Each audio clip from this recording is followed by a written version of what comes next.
Okay, so look at this. Price is just falling apart here, straight down, candles after candle, just going lower, and then all of a sudden it stops, just stops. And watch what it does right there. It tucks itself inside this band that's been wrapping around it the whole time. Just sits inside those lines, chopping back and forth like it can't decide what it wants to do. That's your tell right there. Every single time price steps inside the band that's ranging, plain and simple. Then it breaks back out of it, keeps falling, and it does the exact same thing a few candles later. Tucks inside, chops, breaks out, tuck in, chucks, break out, tuck in, chucks, break out, falling, tucking in, falling, tucking in, over and over, and you start to notice the pattern before you even know what's causing it. And here's the thing. This band doesn't just work for downtrends. Watch the same chart flip. Price rips off higher out of nowhere, and that band flips right along with it. Starts tilting up now instead of down, hugging price from underneath instead of above. And it does the exact same tuck and move. Price rockets up, then tucks inside the band, chops sideways for a while, then breaks out and rips again. Tuck and break out, up, tuck and break out, same exact behavior, just mirrored, whether you're falling into it or ripping into it. So whatever this thing is, it's doing one job and doing it constantly, showing you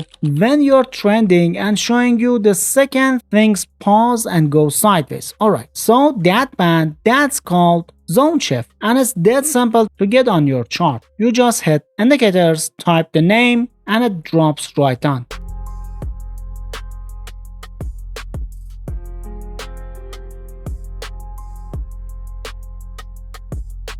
What's doing underneath the hood is tracking the underlying structure of the move, so you can tell at a glance whether you're trending or ranging just by how it's tilting and how tight or loose it's hugging price. Now forget everything I just said for a second, because I want to show you something else, something completely separate, and watch what happens underneath that chart. While all that trending and ranging is going on, see this shape down here, swelling up, bright red, then shading out, this washed out gray, then swelling down, bright red, then fading out to this washed out gray, then swelling up green on the other side. That's momentum. Straight up, that's all this thing is measuring. When it's gray, momentum is flat. Price is just drifting, nothing committing either way. When it pushes hard red, sellers are actually in control, real pressure behind the move. And when it pushes hard green, same thing, but buyers are driving it. Red, gray, green. That's the whole language of this thing. And once you can read it, you'll start seeing it confirm every real move before it even fully plays out on the chart. Now look.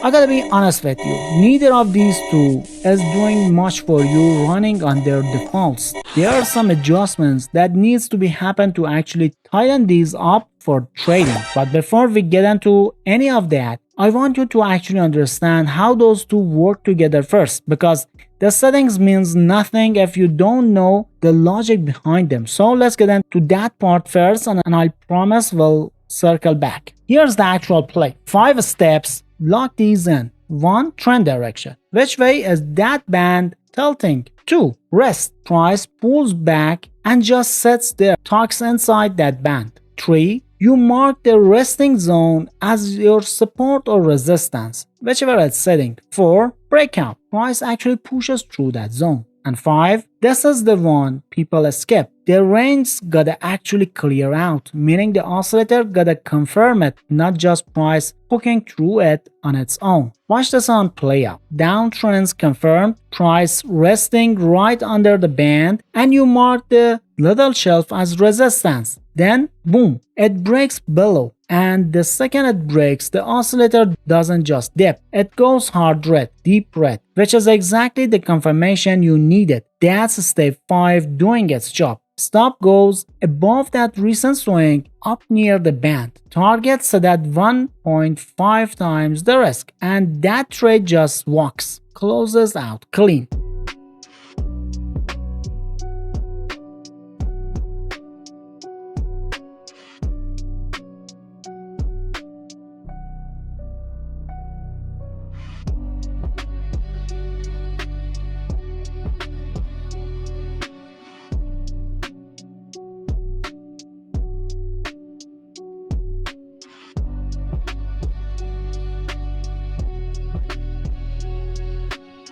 Now here's the part most people get wrong, and it's the reason this thing keeps its edge. Not every rest zone is a trade. Watch, price stalls out again after the first move, breaks a tiny bit, but the oscillator barely touches. It stays gray, no real push into red. No breakout, no trade, skip it. And then the trend flips. Same chart now is tilting up inside a down. And honestly, it's the same 5 steps, just mirrored. Rest happens above a support shelf instead of below resistance. Breakout pushes up through it. Oscillator confirms with a hard push into green instead of red. Stop goes below the swing. Targets the same 1.5 ratio. Same steps, just flip, and it plays out the same clean way. Oscillator lights up green right at price clears the zone. Trade runs to targets. Close out with better than 1.5 on the reward.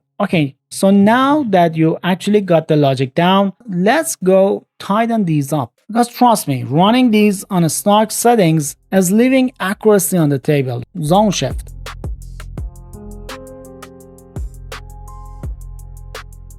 Bumps the length up to 150. That smooths it out so you're not getting whipsawed by early little wiggle.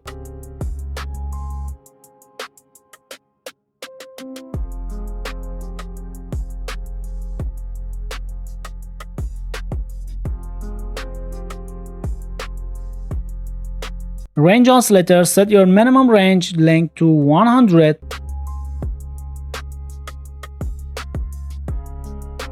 And your range width multiplier to 2.5. That's what keeps it from flagging every tiny pause as a real range. Then 2 heats levels. 1 minimum touch, and that's it. That's the whole setup. 5 seconds of adjusting and you're running exact same thing I just showed you.